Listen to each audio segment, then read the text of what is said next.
The climate of Mars has been an issue of scientific curiosity for centuries, not least because Mars is the only terrestrial planet whose surface can be directly observed in detail from the Earth with help from a telescope. Although Mars is smaller at 11% of Earth's mass and 50% farther from the Sun than the Earth, its climate has important similarities, such as the polar ice caps, seasonal changes and the observable presence of weather patterns. It has attracted sustained study from planetologists and climatologists. While Mars's climate has similarities to Earth's, including seasons and periodic ice ages, there are also important differences, such as much lower thermal inertia. Mars' atmosphere has a scale height of approximately 11 kilometers, 60% greater than that on Earth. The climate is of considerable relevance to the question of whether life is or was present on the planet. The climate briefly received more interest in the news due to NASA measurements indicating increased sublimation of the south polar ice cap, leading to some popular press speculation that Mars was undergoing a parallel bout of global warming. Although Mars' average temperature has actually cooled in recent decades,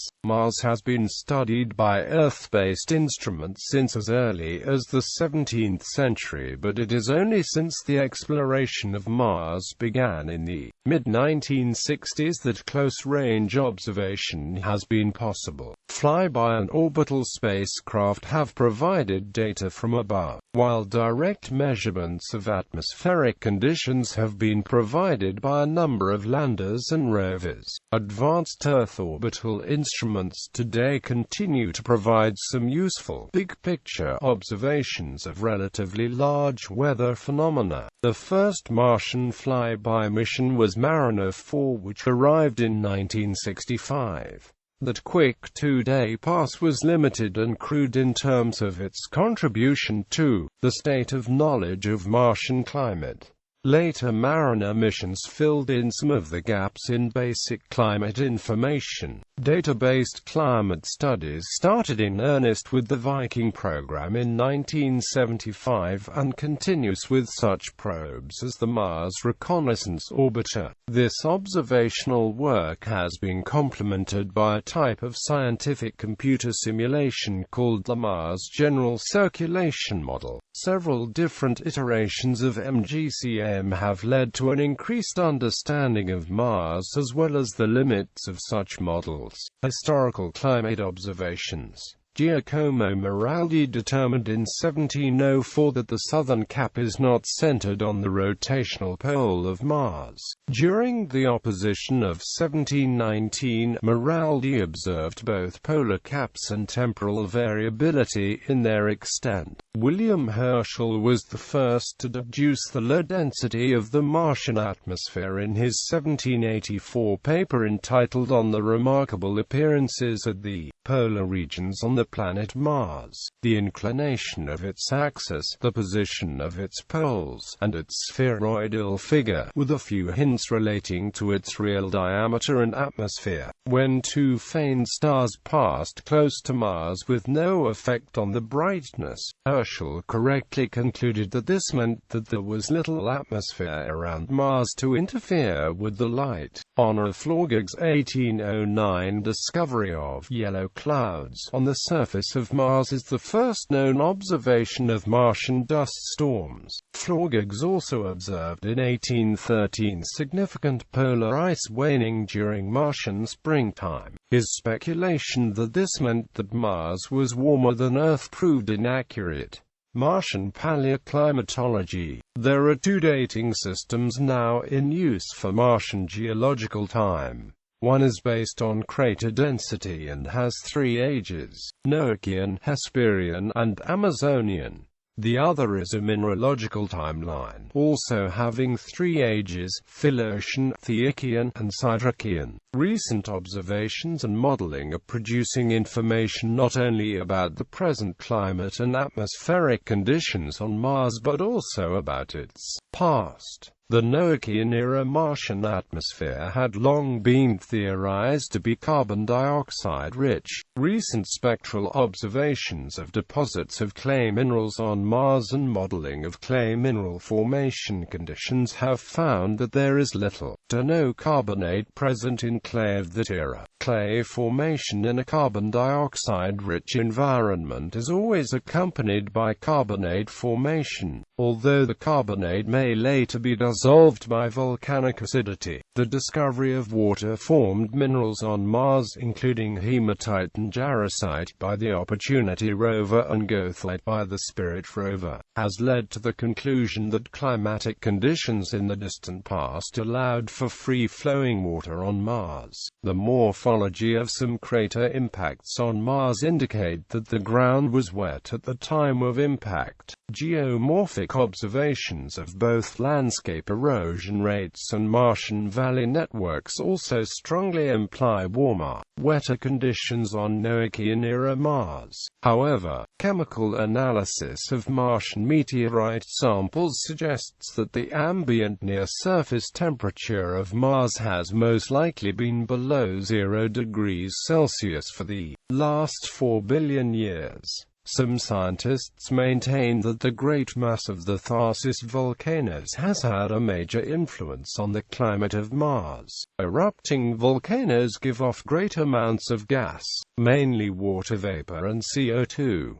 Enough gas may have been released by volcanoes to have made the earlier Martian atmosphere thicker than Earth's. The volcanoes could also have emitted enough H2O to cover the whole Martian surface to a depth of 120 meters. CO2 is a greenhouse gas that raises the temperature of a planet. It traps heat by absorbing infrared radiation. So Tharsis volcanoes, by giving off CO2, could have made Mars more Earth-like in the past. Mars may have once had a much thicker and warmer atmosphere, and oceans and/or lakes may have been present. It has, however, proven extremely difficult to construct convincing global climate models for Mars which produce temperatures above 0 degrees Celsius at any point in its history. Although this may simply reflect problems in accurately calibrating such models, weather, Mars temperature and circulation vary from year to year.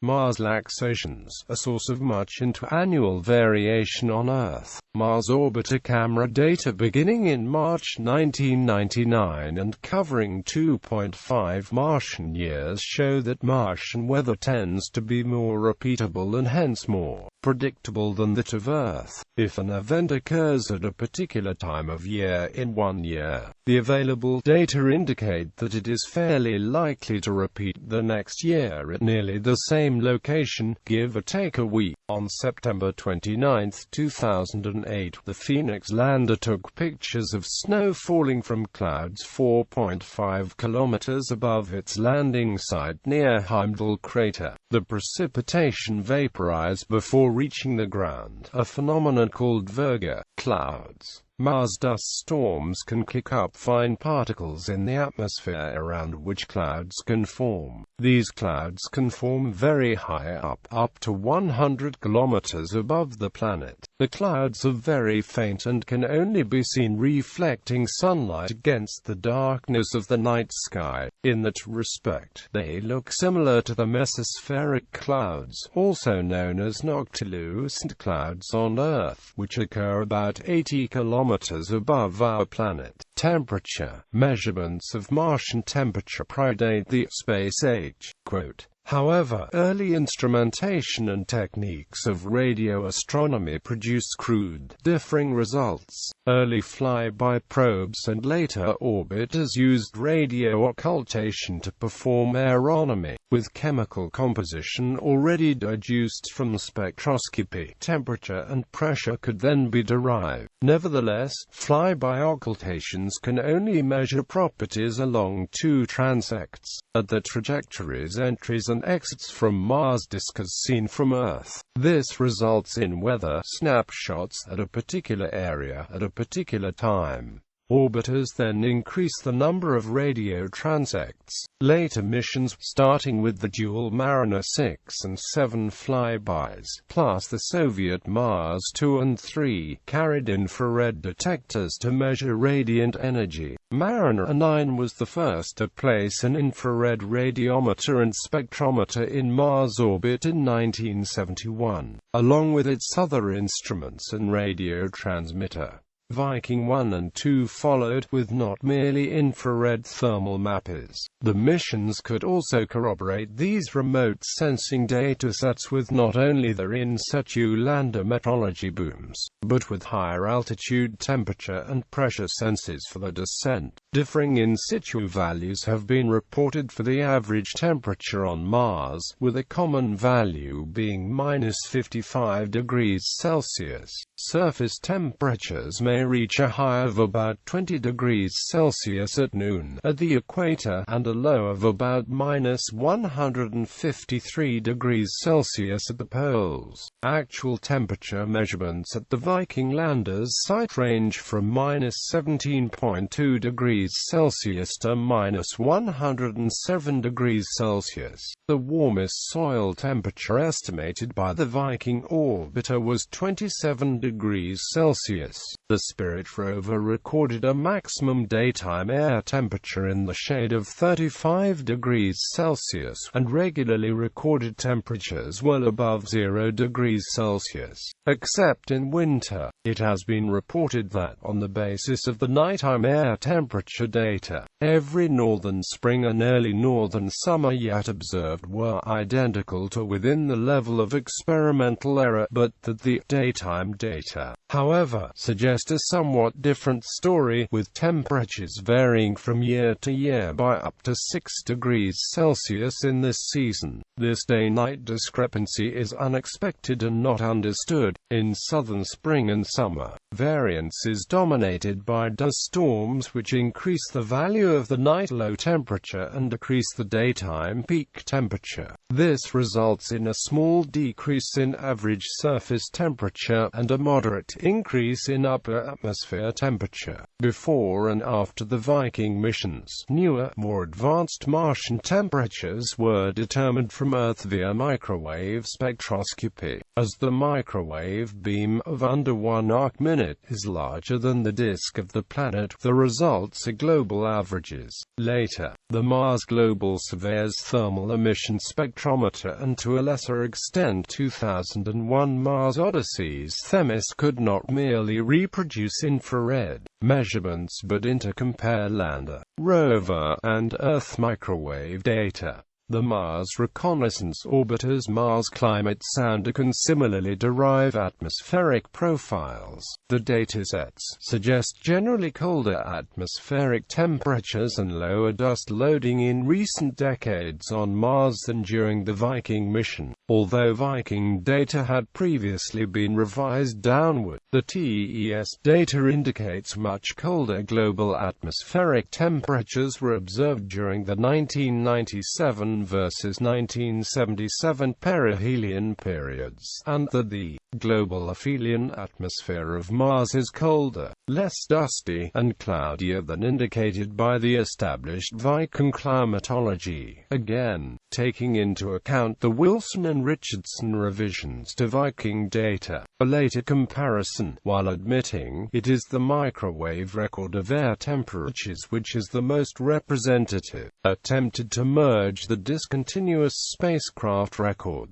No measurable trend in global average temperature between Viking IRTM and MGS-TES was visible. Viking and MGS air temperatures are essentially indistinguishable for this period, suggesting that the Viking and MGS eras are characterized by essentially the same climatic state. Quote, "It found a strong dichotomy between the northern and southern hemispheres, a very asymmetric paradigm for the Martian annual cycle, a northern spring and summer which is relatively cool, not very dusty, and relatively rich in water vapor and ice clouds, and a southern summer rather similar to that observed by Viking with warmer air temperatures, less water vapor and water ice, and higher levels of atmospheric dust." The Mars Mars Reconnaissance Orbiter (MCS) instrument was, upon arrival, able to operate jointly with MGS for a brief period. The less capable Mars Odyssey Themis and Mars Express SPICAM datasets may also be used to span a single, well-calibrated record. While MCS and TES temperatures are generally consistent, investigators report possible cooling below the analytical precision. After accounting for this modeled cooling, MCS Mi-28 temperatures are an average of 0.9 and 1.7 K cooler than TES Mi-24 measurements. It has been suggested that Mars had a much thicker, warmer atmosphere early in its history. Much of this early atmosphere would have consisted of carbon dioxide. Such an atmosphere would have raised the temperature, at least in some places, to above the freezing point of water. With the higher temperature, running water could have carved out the many channels and outflow valleys that are common on the planet. It also may have gathered together to form lakes and maybe an ocean. Some researchers have suggested that the atmosphere of Mars may have been many times as thick as the Earth's. However, research published in September 2015 advanced the idea that perhaps the early Martian atmosphere was not as thick as previously thought. Currently, the atmosphere is very thin. For many years, it was assumed that, as with the Earth, most of the early carbon dioxide was locked up in minerals called carbonates. However, despite the use of many orbiting instruments that looked for carbonates, very few carbonate deposits have been found. Today, it is thought that much of the carbon dioxide in the Martian air was removed by the solar wind. Researchers have discovered a two-step process that sends the gas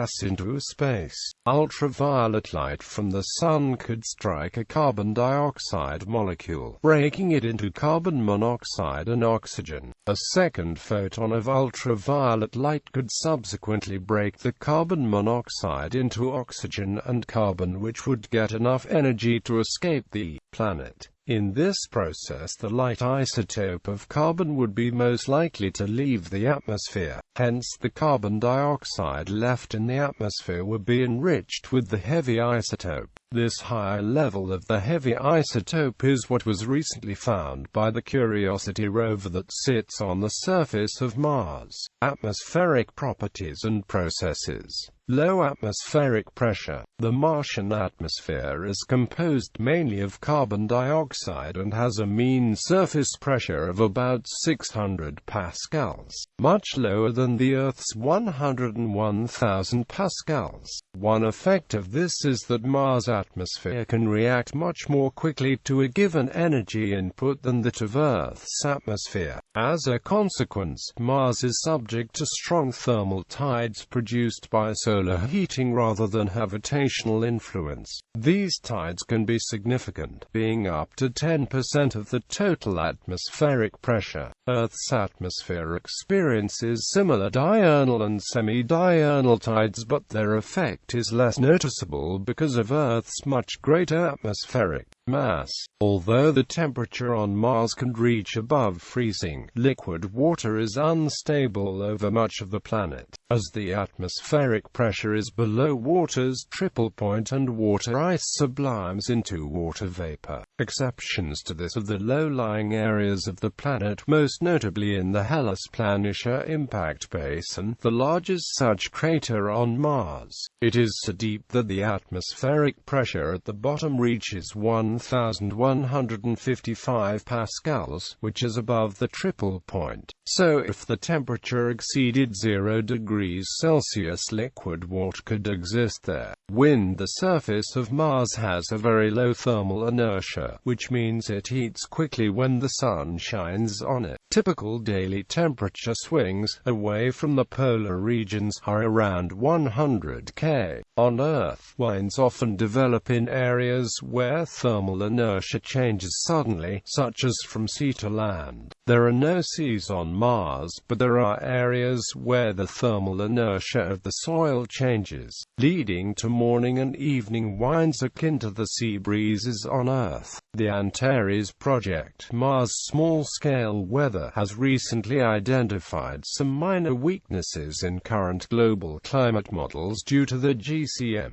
more primitive soil modeling. Heated mission to the ground and back is quite important in Mars, so soil schemes have to be quite accurate. Those weaknesses are being corrected and should lead to more accurate future assessments, but make continued reliance on older predictions of modeled Martian climate somewhat problematic. At low latitudes, the Hadley circulation dominates, and is essentially the same as the process which on Earth generates the trade winds. At higher latitudes, a series of high and low pressure areas, called baroclinic pressure waves, dominate the weather. Mars is drier and colder than Earth, and in consequence dust raised by these winds tends to remain in the atmosphere longer than on Earth, as there is no precipitation to wash it out. One such cyclonic storm was recently captured by the Hubble Space Telescope. One of the major differences between Mars and Earth's Hadley circulations is the speed, which is measured on an overturning time scale. The overturning time scale on Mars is about 100 Martian days, while on Earth it is over a year. Effective dust storms. When the Mariner 9 probe arrived at Mars in 1971, the world expected to see crisp new pictures of surface detail. Instead, they saw a near-planet-wide dust storm with only the giant volcano Olympus Mons showing above the haze.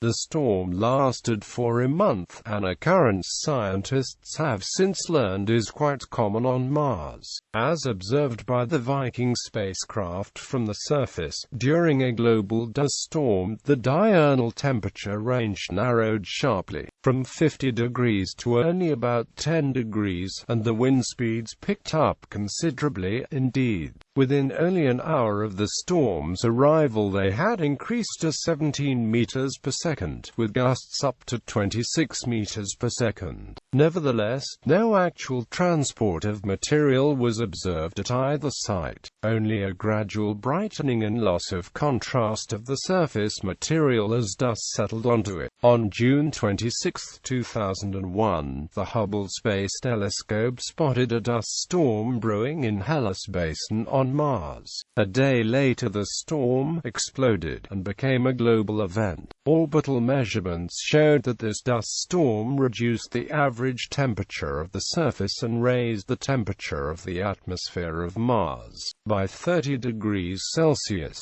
The low density of the Martian atmosphere means that winds of 18 to 22 meters per second are needed to lift dust from the surface, but since Mars is so dry, the dust can stay in the atmosphere far longer than on Earth, where it is soon washed out by rain. The season following that dust storm had daytime temperatures 4 degrees Celsius below average. This was attributed to the global covering of light-colored dust that settled out of the dust storm, temporarily increasing Mars' albedo. In mid-2007, a planet-wide dust storm posed a serious threat to the solar-powered Spirit and Opportunity Mars exploration rovers by reducing the amount of energy provided by the solar panels and necessitating the shutdown of most science experiments while waiting for the storms to clear. Following the dust storms, the rovers had significantly reduced power due to settling of dust on the arrays. Dust storms are most common during perihelion, when the planet receives 40% more sunlight than during aphelion. During aphelion, water ice clouds form in the atmosphere, interacting interacting with the dust particles and affecting the temperature of the planet. It has been suggested that dust storms on Mars could play a role in storm formation similar to that of water clouds on Earth. Observation since the 1950s has shown that the chances of a planet-wide dust storm in a particular Martian year are approximately 1 in 3. Saltation. The process of geological saltation is quite important on Mars as a mechanism for adding particulates to the atmosphere. Saltating sand particles have been observed on the Mare Spirit rover. Theory and real-world observations have not agreed with each other. Classical theory missing up to half of real-world saltating particles. A new model more closely in accord with real-world observations demonstrates that saltating particles create an electrical field that increases the saltation effect. Mars grains saltate in 100 times higher and longer trajectories and reach 5 to 10 times higher velocities than Earth grains do. Repeating northern annular cloud. A large donut-shaped cloud appears in North Polar region of Mars around the same time every Martian year and of about the same size. It forms in the morning, dissipates by the Martian afternoon. The outer diameter of the cloud is roughly 1,600 kilometers, and the inner hole or wire is 320 kilometers across. The cloud is thought to be composed of water ice, so it is white in color. Unlike the more common dust storms, it looks like a cyclonic storm, similar to a hurricane, but it does not rotate. The cloud appears during the northern summer and at high latitude. Speculation is that this is due to unique climate conditions near the northern pole. Cyclone-like storms were first detected during the Viking orbital mapping program, but the northern annular cloud is nearly 3 times larger. The cloud has also been detected by various probes and telescopes, including the Hubble and Mars Global Surveyor. Other repeating events are dust storms and dust devils. Methane presence. Although methane is a greenhouse gas on Earth, the small amounts that have been claimed to be present on Mars would have little effect on the Martian global climate. Trace amounts of methane at concentration of several parts per billion were first reported in the atmosphere of Mars by a team at the NASA Goddard Space Flight Center in 2003. In March 2004, the Mars Express orbiter and ground-based observations from Canada, France, Hawaii telescope also suggested the presence of methane in the atmosphere with a mole fraction of about 10 nmol per mole. However, the complexity of these observations has sparked discussion as to the reliability of the results. Since breakup of that much methane by ultraviolet light would only take 350 years under current Martian conditions. If methane is present, some sort of active source must be replenishing the gas.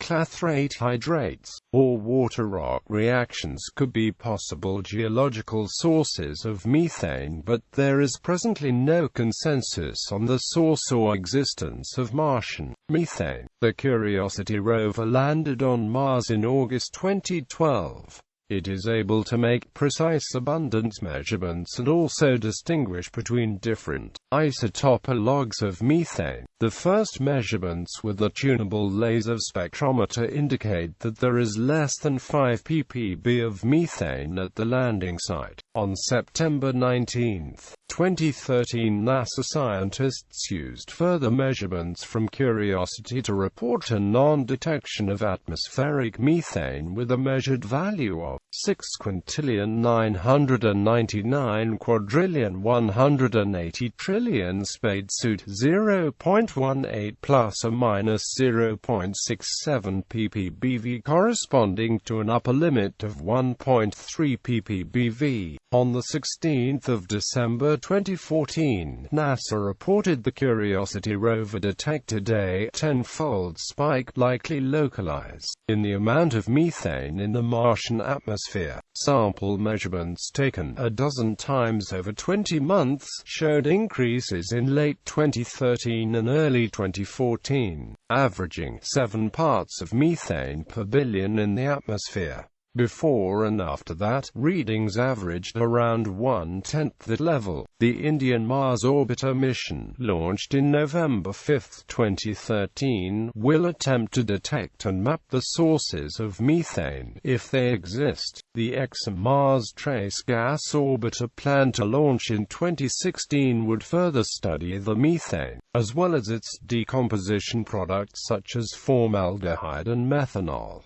Carbon dioxide calving. Mars Reconnaissance Orbiter images suggest an unusual erosion effect occurs based on Mars' unique climate. Spring warming in certain areas leads to CO2 ice subliming and flowing upwards, creating highly unusual erosion patterns called spider gullies. Translucent CO2 ice forms over winter, and as the spring sunlight warms the surface, it vaporizes the CO2 to gas, which flows uphill under the translucent CO2 ice. Weak points in that ice lead to CO2 geysers.